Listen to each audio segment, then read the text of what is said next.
ہمارے بزرگ ہیں میرج میں رہتے ہیں، بڑے عالم ہیں، ان کا فون نمبر وغیرہ بھی الحمدللہ میرے پاس موجود ہے. انہوں نے ایک مرتبہ کہا کہ میری ملاقات میرے دوست سے مدینہ منورہ میں بڑے لمبے عرصے کے بعد ہوئی، اور ہم دونوں ایک ساتھ مدنی ہیں، مبعوث ہیں، مدینہ میں پڑھتے تھے. میں نے ان سے پوچھا کہ وہ زمانہ ہو گیا، سب خیریت ہے؟ آج سے پرانی بات 99 2001 کے سے زمانہ چل رہا ہے. پوچھا تو رد کر پوچھا کیا کر رہے ہو؟ تو انہوں نے کہا میں ترجمہ کر رہا ہوں احادیث. کون سے احادیث کا ترجمہ کر رہے ہو؟ کہا ہم لوگ 6 افراد ہیں، ہمیں ذمہ داری دی گئی ہے کہ صحیح احادیث 6 نمبر کے عنوان پر جمع کریں، اور وہ جمع کرنے کے بعد اس کا ترجمہ کریں اور اس کی تشریح کریں، اور اس کو ہم لوگ فائنلی پیش کریں. کس کے سامنے پیش کریں؟ تو حضرت والا کا نام لیا اور حضرت والا سواد لگائیں گے. آج ٹھیک ہے. سواد لگانے کے بعد اس کتاب کی چھپائی ہوگی. وہ کام کرنے کے دوران ان سے ملاقات ہوئی. پھر حضرت نے فرمایا کہ پھر میری ملاقات ہوئی. کہا ارے بھائی وہ یہی کتاب ہے؟ کہا ہاں یہ ہمارے ہی ترجمہ کی ہوئی کتاب ہے. تو انہوں نے جس وقت کام مکمل ہو گیا تو تمام 6 علماء کرام جو پڑوس ملک کے ہیں ان سب کو ان کا ترجمے کا ہدیہ دے کر ترجمے کا نام اپنا ڈال کر حضرت والا نے اس کو چھاپا. دیکھو یہ سب چیزیں ہم لوگ بولنے والے نہیں تھے، تم لوگ بولنے پر مجبور کر رہے ہو. ہم بھی پردہ کرنا چاہتے تھے، کیوں ہم ظاہر کریں؟ اللہ کو حاضر و ناظر رکھ کر اپنے ایمان کی قسم کھا کر کہتے میں نے اس کا ترجمہ کیا، میں نے کیا، میں نے ہی کیا. تو ہم سب اس بات کی شہادت دیتے ہیں کہ ان کا سب سے زیادہ پرچار منتخب حدیث کے سلسلہ ہم کریں گے. لیکن کر نہیں سکتے جناب. کیوں؟ پھر اس کے بعد کیا کہا گیا؟ حدیث پڑھو، حدیث پڑھو، حدیث پڑھو، صبح شام منتخب، صبح شام منتخب، صبح شام منتخب. کیا مطلب؟ اس کا مطلب فضائل کو ہٹا دو. غیر مقلدوں نے جو ذہنیت بنائی تھی، فضائل پر اعتراض، فضائل پر اعتراض، فضائل پر اعتراض. تصحیح المقال فی احادیث فضائل الاعمال اتنی موٹی کتاب ہے جو فضائل اعمال کے اعتراض پر جوابات لکھے گئے ہیں. امریکہ میں اس کی چھپائی ہوئی ہے، میرے پاس وہ کتاب موجود ہے. تصحیح المقال خود حضرت مولانا زکریا صاحب رحمۃ اللہ کے زمانے میں جس وقت فضائل پر اعتراض ہوئے، شیخ زکریا علیہ الرحمن نے خود جواب لکھا ہے. 9 کتابیں اب تک فضائل پر اعتراضات کے جوابات کی کتابیں چھپ چکی ہیں اور کتب خانے میں ملتی ہیں. اس کے باوجود انہوں نے کیا کیا کہ یہ کتاب نہیں پڑھیں گے. دھیرے دھیرے خود مولوی یاسین جناب کے خادم خاص اور ہمراز صبح سے لے کر شام تک سوائے گھر کے وقت میں ساتھ رہنے والے، انہوں نے براہ راست ان کا فون نمبر بھی دے سکتا ہوں، آپ لوگ پوچھ لیجیے. مجھ سے کہا جس وقت نظام الدین مرکز میں یہ کتاب بغیر مشورے کے پڑھنے کا وقت آیا، 56 کتاب آ گئی، سب سے پہلے مجھ سے کہا یاسین جی یہ کتاب جا کر تو پڑھ. اور وہ جانتے تھے میں اگر کتاب پڑھنے کے لیے بیٹھوں گا کوئی آ کر انگلی نہیں کرے گا، کوئی کسی کو یہ مجال نہیں کہ کرسی پر سے اٹھا دے. اتنا زیادہ ہماری اٹیچمنٹ، اتنا زیادہ. اور بیٹھ کر سب سے پہلے میں نے ہی وہ کتاب پڑھی. میں نے کہا اس کا تدارک، کتاب شروع کرتا ہے نبی تمہیں بغیر مشورے اس کا تدارک کہا اس کا تدارک جو حقیقت ہے. یہ بات بولنے کے لیے تم جہاں بلاؤ گے دنیا میں آنے کے لیے تیار ہو. اس کا تدارک کے لیے، اس کی حقیقت اس لیے کہ انہوں نے کہا سب سے پہلے کتب خانے سے تلاش کر کے 16 صفحات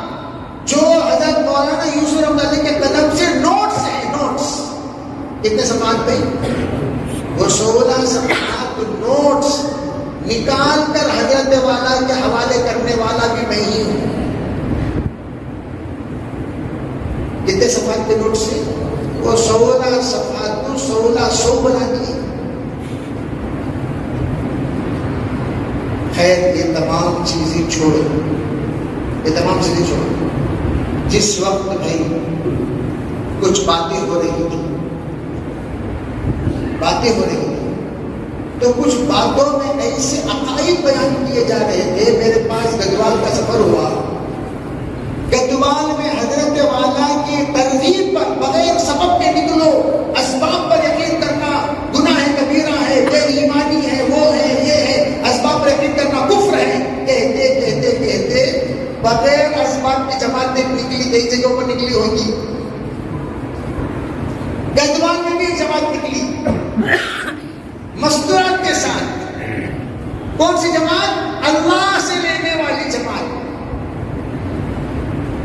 کب نکلی؟ 6 سال پہلے نکل کر گئی مرکز سے واپس آئی بامبے سے بیرون کی جماعت ہوگی. بامبے میں ایجنٹ کے پاس پورا پاسپورٹ دینے کے بعد ان لوگوں نے کہا وہ جو جا کر آئے وہ جو خرچہ ہے، وہ خرچہ ان میں سے ایک بیچارے کے بیگم کے زیورات بیچ کر جا کر آئے. اور بیگم کے زیورات کہاں ختم ہو گئے،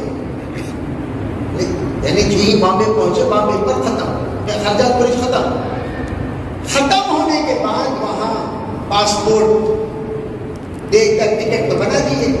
بامبے والے تو بامبے والا ہوتا ہے. وہاں سے آگے صاحب پیسے کہاں؟ جی کل مل جائے سب مل کر پاتا. پھر اس کے بعد پیسے کہاں؟ کل مل جائے گا. جب بھی آتے ہیں یہ امیر سب دعا میں بڑھ جاتے ہیں. جب بھی آتے ہیں جماعت دعا میں بڑھ جاتی ہے. جب بھی آتے ہیں جماعت دعا میں. 1 دن ہوا، 2 دن ہوا، 3 دن ہوا، 4 دن ہوا. وہ بیچارے لے جا کر انہوں نے ایک کمرے میں ان کو بند کر دیا. اتنی رسوائی ہوئی. پھر گدوان فون کیا گیا. جنہوں نے 50,000 روپے بھیجا انہوں نے خود مجھ سے روایت کیا. فرمایا نہیں، ڈائریکٹ روایت. ان کا بھی فون نمبر موجود ہے جنہوں نے 50,000 روپے بھیجا. انہوں نے 50,000 روپے بھیج کر ان سب کو 5 ٹکٹ کینسل کروا کے اس کا خمیازہ اپنے سر پہ لے کر وہاں سے ان لوگوں کو پھر دوسری جگہ بلایا. اور وہاں بلانے کے بعد انہوں نے اپنی ذمہ داری سے باقاعدہ رخ طے کیا اور جماعت کا وقت لگوایا. اور لگانے کے بعد پھر بڑی رسوائی کے ساتھ وہ اپنے مقام پر آ کر پہنچے. بڑی لمبی تفصیل. جو ہی معلوم ہوا حضرت والا کو ایک جماعت ذلیل ہو کر آپ کے بیان سے ماشاءاللہ اسباب والے آج بھی موجود ہیں گدوال میں. ایسے ڈگری ہولڈر جنہوں نے حضرت والا کا بیان سن کر ڈگریاں پھاڑ دیے. کیا پھاڑ دیے بھائی؟ کیا پھاڑ دیے؟ یہ پہلی بار بول رہا ہوں میں بیان میں. ڈگریاں پھاڑ دیے. کہنے لگے توکلت علی اللہ لا حول ولا قوت الا باللہ. اب کیا کر رہے ہیں؟ صحیح کلمے پہ بڑا چن لگو کرنی. واہ کیا توکل، کیا توکل. یہی تو خدشہ ظاہر کیا مولانا یوسف رحمۃ اللہ علیہ نے. کہاں آ کر وکیل صاحب نے حضرت میں کام چھوڑنا چاہتا ہوں. علی گڑھ کے وکیل تھے. میں کام چھوڑنا چاہتا ہوں. حضرت نے پوچھا کیوں چھوڑنا چاہتے ہیں؟ فرمایا نہیں حضرت کام کرتا ہوں وکالت کی تو اس میں جھوٹ بولنا پڑتا ہے. تو حضرت نے فرمایا وکیل صاحب آپ یہ تصور لے کر کیوں گھومتے ہیں؟ جھوٹ بولنا ہی وکیل کا کام ہے. آپ یہ بھی نیت کیجئے میں سچ بول کر یہ بتاؤں گا کائنات کو وکیل سچا بھی ہوتا ہے. وکیل سچا بھی ہوتا ہے. وکیل the lawyer is the liar. اس قول کو میں جھوٹا کر کے بتاؤں گا. وکیل سچا بھی ہوتا ہے. چنانچہ اس لائر صاحب کو حضرت نے فرمایا لائر صاحب اگر آپ وکالت چھوڑ دو گے تمام لائر یہ سوچیں گے ارے میں دعوت میں جڑنے کے بعد وکالت چھوڑنی ہوگی، دعوت میں جڑنے کے بعد ڈاکٹری چھوڑنی ہوگی، دعوت میں جڑنے کے بعد پروفیسری چھوڑنی ہوگی، دعوت میں جڑنے کے بعد کام چھوڑنا ہوگا. یہ سوچ کر لوگوں کا دعوت میں جڑنے کا دروازہ بند ہو جائے گا. اس لیے آپ وکالت کرتے کرتے دعوت کا کام کرتے رہیے. ایسے وکیل بھی کام سے جڑے تاکہ ان کو پتا چلے کہ لائر سچا بھی ہوتا ہے. چنانچہ انہی بزرگ لائروں میں لائر ہمارے خلئی بھی تھے ماشاءاللہ. انہوں نے اپنی زندگی میں سچائی کے ساتھ زندگی گزاری اور سب سے پہلی جماعت جو کشمیر کو عربوں کو لے کر گئے 7 زبانیں وہ بات کرتے تھے. الحمدللہ بڑے اچھے انداز میں دعوت میں جڑ کر کام کیا کرتے تھے. اللہ نے لائر ہونے کی وجہ ایسی موت کی سورہ کہف کی تلاوت کرتے کرتے. ایک ہاتھ میں قرآن پاک ہے, دوسرے ہاتھ میں چشمہ ہے, بس ایسے ہی روح پرواز ہوتا ہے. قرآن نہیں چھوٹا ہاتھ سے. دیکھنے والوں نے آ کر ان کے ہاتھ سے قرآن نکالا, تب پتا چلا اللہ کا کتنا برگزیدہ بندہ. وہ بات مجھے یاد آئی, لوگ کہا کرتے تھے کیسا بے وقوف انسان ہے, لائر ہے.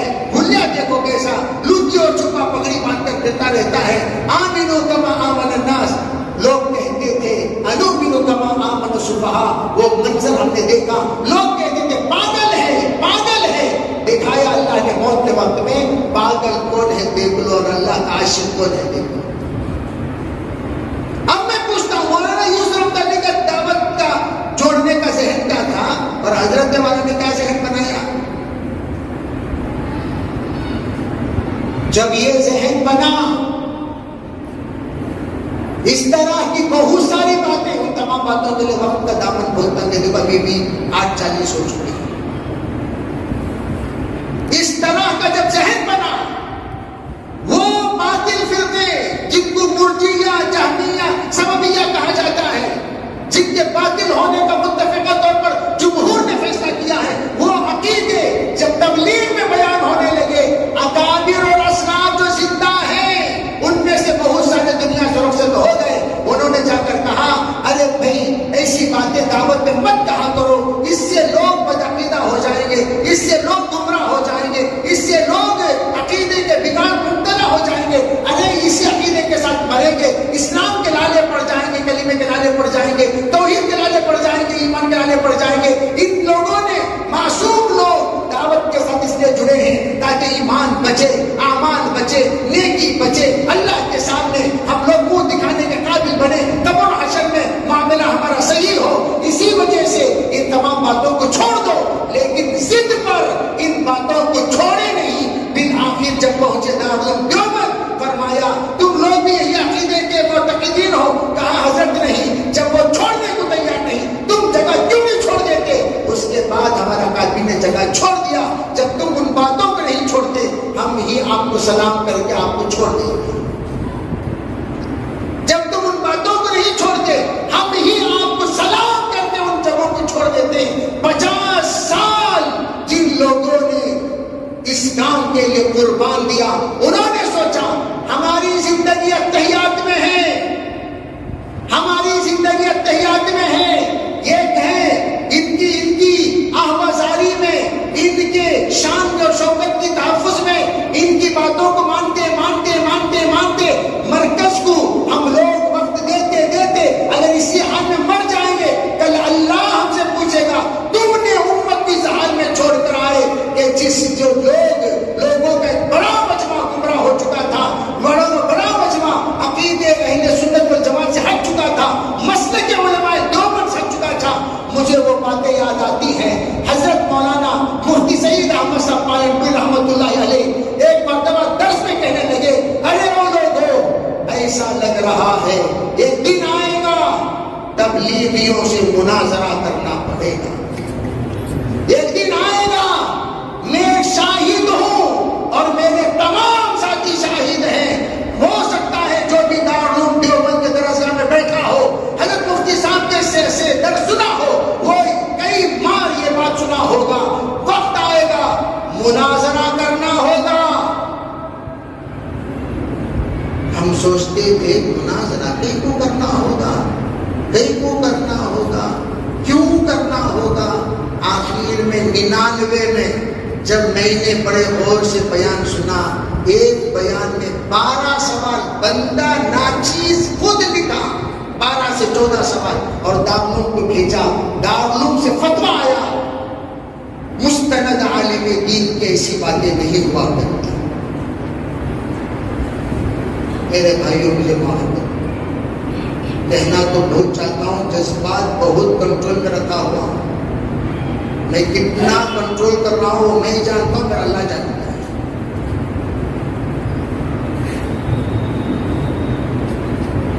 میں تمہیں اللہ کے حوالے کرتا ہوں، میری باتوں پر تمہیں کوئی اعتماد کرنے کی ضرورت نہیں ہے۔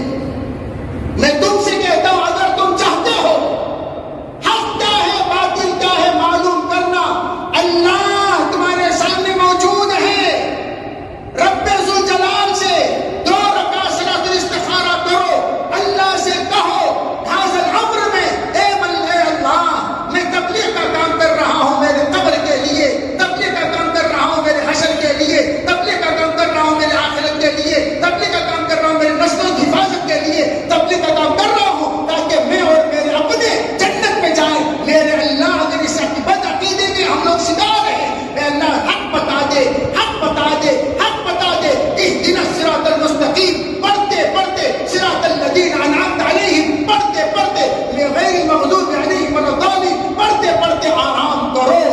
11 دن تک استخارہ کرنا، کسی کو تمہاری استخارہ پوچھنا نہیں، پھر تم دیکھو تمہیں خود پروردگار قسم ہے اس ذات پاک کی جو پورے کائنات کا خالق ہے، ہماری جان اس کے قبضے میں ہے، وہ ذات اقدس تمہیں صحیح حق راستہ بتا دے گا۔ روز اول سے ہم کہہ رہے ہیں، جب سے ہم استخارہ کہنا شروع کیے جناب والا کے طرف سے استخارہ کے مخالف بیان آنا شروع ہو گیا۔ استخارہ سب کرنے کی کوئی ضرورت نہیں، کوئی ضرورت نہیں، ٹک شروع ہو گئی، کیا کہیں کو ضرورت نہیں جی حضرت، کہیں کو ضرورت نہیں، کہیں کو ٹک شروع ہو رہی ہے، کہیں کو درد ہو رہا ہے، کیوں پریشان ہو رہے ہو؟ چھوڑ دینا تھا، کرو استخارہ، تمہیں بھی کہنا تھا اگر حق پر ہو، ہم نہیں کہتے حق کیا ہے باطل کیا ہے صحیح کیا ہے غلط کیا ہے، کہاں جانا کہیں نہیں جانا، اللہ سے پوچھو اللہ بتا دے گا کہاں جانا کہاں نہیں جانا۔ ہم جہاں ہیں 1000 اور میں آپ کو کہوں، مجھے اب تم لوگ یوں کہتے ہو کہ اب حضرت میں 99 سے اکیلا تنہائی اپنے مسکن میں، کب سے نہیں بولو، کب سے جو اس وقت جماعت بنتی ہوئی آ رہی ہے، بندہ ناچیز کب سے ہے بولو، اکیلا 99 سے اکیلا ہی چلا تھا جانب منزل مگر، راہ رو آتے گئے کارواں بنتا گیا۔ سب میرے ساتھ وقت لگانے والے جانتے ہیں، ہم مخالفت نہیں کرتے تھے، ہم کہتے تھے سنو ہی مت، سنو گے تبھی تو پریشان ہوں گے، اس لیے جب ان کا بیان ہوتا تھا ہم چلے آتے نظام الدین درگاہ بارگاہ میں حاضری دی، جب حضرت والا کا بیان ہوتا تھا ہم چلے تھے مرحومی کی زیارت کے لیے، کنت نہیتکم عن زیارت القبور فزوروها، تاکہ قبرین کو جا کر زیارت کریں، انسان ثواب کرے، آ جائے، آنے تک الحمدللہ بیان ختم ہو جاتا، تسلی ہو جاتی کہ ہمارے ساتھی بچ گئے۔ سنائیں گے تبھی تو پریشانی، لیکن حیات صحابہ کو بچا نہیں سکے، رات کو بیٹھے حیات صحابہ میں ہم بچا نہیں سکے، جو ہمارے بس میں تھے ہم تو 99 سے کرتے گا، لیکن مخالفت نہیں کی۔ میں آپ سے کہنا چاہتا ہوں، بڑے شرح صدر 1% 2% نہیں، کروڑ فیصد، اس لیے کیوں؟ دیکھو ماننے کی، دیکھو کام سے محبت ہوتی۔ میں آپ کو ایک بات جنرل بات بتاتا ہوں، میرے سے آپ لوگوں کے اختلاف، میری باتوں سے اگر کام سے میرے وجہ سے لوگ کٹ رہے ہیں، میرے وجہ سے کام کا کوئی حصہ ہو رہا ہے، میری وجہ سے لوگ پریشان ہو رہے ہیں، میری باتوں سے لوگ حیران ہو رہے ہیں، ذلیل ہو رہے ہیں، تو کرنا کیا چاہیے؟ کم از کم وہ باتیں تو چھوڑ دیتے، کہتے ٹھیک ہے میں آئندہ سے نہیں کرتا۔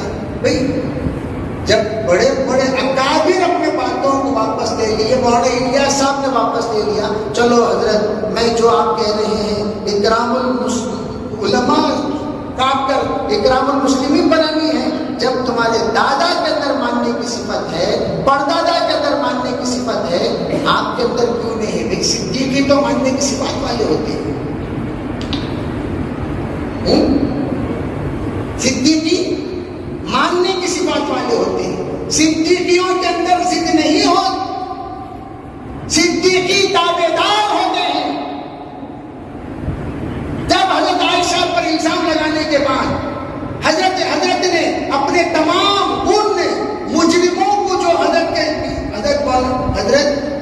ابو بکر صدیق رضی اللہ عنہ کی طرف سے تعاون ہوتا تھا، جب سرکار دو عالم صلی اللہ علیہ وسلم نے فرمایا تعاون بند مت کرو، احسان کی سلوک کا معاملہ کرو، تو حضرت نے اپنے تعاون کو دگنا کر دیا. حضرت نے اپنے تعاون کو کیا کر دیا؟ دگنا کر دیا. تو صدیقی تو ماننے والے ہوتے ہیں، صدیقی اپنے جذبات کو قربان کرنے والے ہوتے ہیں، صدیقی اپنی ذلت کو برداشت کرنے والے ہوتے ہیں، صدیقی اپنے وجہ سے اختلاف اگر آئے تو اس اختلاف کو ختم کرنے والے ہوتے ہیں. صدیقی کبھی اختلافات کو بڑھانے والے نہیں ہوتے، جو ہوتے ہیں وہ صدیقی بھی ہی نظر ہوتے ہیں. تو اس لیے ہم کہتے ہیں جب آپ صدیقی ہیں تو مان لیجئے نا، جوڑ لیجئے نا. دعوت کا کام ہی جوڑنے کا ہے، توڑنے کا تو نہیں ہے. دعوت کا کام ہی پیار کا ہے، ضد کا تو نہیں ہے. دعوت کا کام التماس کا ہے، حکم کا تو نہیں ہے. تو ہم درخواست کرتے ہیں پیار محبت سے جوڑ لیجئے. ایک کی ضد کائنات کو تباہ کر دیتی ہے، اور ایک کا ضد اگر چھوٹ جائے کائنات میں اتحاد پیدا ہو جائے. صرف ایک کی ضد، اس ضد کو نہ چھوڑنے کا نتیجہ آج چھوٹا ادھر تو بڑا ادھر، خلئی ادھر تو چچا ادھر، بیوی ادھر تو شوہر ادھر، چھوٹے ادھر تو بڑے ادھر. علماء کا ایک طبقہ ادھر، وہ بھی در ہمیں کاتبی بول دے تو امامت چلی جائے گی، اہتمام چلا جائے گا، تدریس چلی جائے گی، عہدہ چلے جائے گا. سب جانتے ہم کدھر. اس لیے میرے بھائی درخواست کرتا ہوں اللہ کا واسطہ، تو حق کے ساتھ دعوت کے ساتھ جڑو، دعوت کے ساتھ رہو. ایمان کو بچاؤ، عقیدے کو بچاؤ، تقویٰ کو بچاؤ، طہارت کو بچاؤ، قبر و حشر کو تباہ کرنے سے بچاؤ. بس اتنی درخواست. ورنہ کوئی جاگرد نہیں، ہمیں کچھ ملنے والا نہیں، کچھ نہیں ملنے والا. کوئی کہتے تھے سلطان شاہ کی کرسی، میں نے کہا چپراسی کی جگہ مجھے کرسی بتا دو، چپراسی کی جگہ. اور کسی نے کہا حضرت آپ کو روکا جائے تبھی تو بولتے نہیں کہ ہم نے کہا یہ میری ذمہ داری ہے، میرا فرض ہے، اور میں اس مسلک میں سب سے پرانا انسان ہوں، تو میری ذمہ داری ہے، میں بتاتا رہا ہوں. بولنے کو تو بہت کچھ ہے، اس لیے آپ کو میں اللہ کے حوالے، استخارے کے حوالے کر کے جا رہا ہوں. بس اتنا التماس کروں گا، آپ اللہ سے مشورہ کیجئے. 1000% یقین کے ساتھ کہتا ہوں رب ذوالجلال آپ کا راستہ بتائے گا انشاءاللہ. جو کھلے گا آپ اپنے معتمد علی علماء کرام، وہ علماء جن کا ذہن میں اعتدال ہے، جن کے ذہن میں ایک طرفہ فیصلہ نہیں ہے، جن کے ذہن میں حق ہے، جن کے ذہن میں باطل کے کوئی آمیزش نہیں ہے، ان علماء سے پوچھو، متقی پرہیزگار بے نیاز علماء سے. انشاءاللہ تمہیں خود وہ لوگ نتیجہ بتا دیں گے حق کیا ہے، باطل کیا ہے، صحیح کیا ہے، غلط کیا ہے. اس لیے میں کہتا ہوں وہ بھی اپنے ہی ساتھی ہیں. میں آپ پر بڑا ترس کھاتا ہوں ان لوگوں پر. وہ بھی میرے ہی ساتھی ہیں، اپنے ہی ساتھی، ہمارے ہی ساتھی ہیں. ہمارے کمی ہے، ہم نے ان کو جیسا سمجھانا چاہیے سمجھا نہیں سکے، ورنہ تو وہ ہمارے اچھے لوگ ہیں، قابل رحم لوگ ہیں. وہ ایک محبت میں، ایک طرفہ محبت میں، جیسے میں نے کہا اے میاں جی عیسیٰ تم مجھ سے ملانے کے لیے لائے ہو، تم نے کام کو تباہ کر دیا، تم اللہ سے ملانے کے لیے لاؤ. ہم کہتے ہیں شخصیت پرستی ہمارے کام میں نہیں ہے، ایک شخص سے ملانا کا کام ہی نہیں ہے. آج ہے کل وہ شخص نہیں ہے، تو پھر کس سے ملانے کے لیے لاؤ گے، کس کی بات چلاؤ گے؟ کام سے جڑو، کام سے جڑو، نام سے نہیں، کام سے. انشاءاللہ کام جہاں ہوگا وہ مرکز ہوگا، نماز جہاں ہوگی وہ مسجد ہوگی، درس جہاں ہوگا وہ مدرسہ ہوگا، ذکر جہاں ہو وہاں پر خانقاہ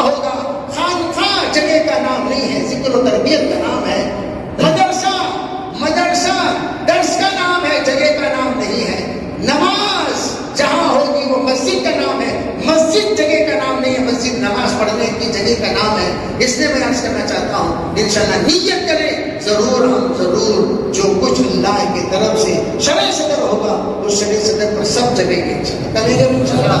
اللہ تعالیٰ ہمیں سبھی کو عمل کی توفیق عطا فرمائے۔ بات کے دوران کوئی بات آگے پیچھے ہو گئی ہو معذرت چاہتا ہوں۔ وما علینا الا البلاغ وآخر دعوانا الحمدللہ رب العالمین۔ اس کے لیے دعوت کا کام انشاءاللہ نیت کریں، موت کے آخری سانس تک ہم لوگوں کو کرتے رہنا ہے، کرنا ہے، کرانا ہے۔ کام کی حقانیت آج بھی ہے، ہمیشہ ہمیشہ کے لیے رہے گی۔ ہمارے کام کے اندر کسی طرح کی کمی نہیں آنی چاہیے۔ میں ساتھیوں سے کہتا ہوں، میں ساتھیوں سے کہا کرتا ہوں، کام سے تعلق رکھو، دیگر تمام جو لا یعنی باتیں ان تمام چیزوں کو چھوڑو، کام کرتے رہو، کرتے رہو، کرتے رہو۔ انشاءاللہ اللہ خاتمہ بالخیر کا فیصلہ کرے گا۔ اللہ تعالیٰ عمل کی توفیق عطا فرمائے۔